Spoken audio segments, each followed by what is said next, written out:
สภาพนะคะคลินิก NCD เรายามวิกาลนะคะนี่ยามวิกาลจริงนะคะ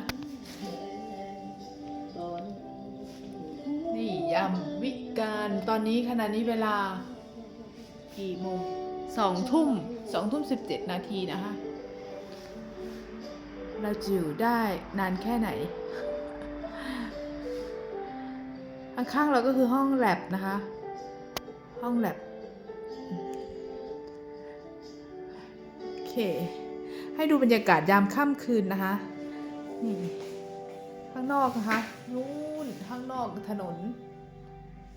โอเคอันนี้คือห้องตรวจนะคะห้องตรวจของเรา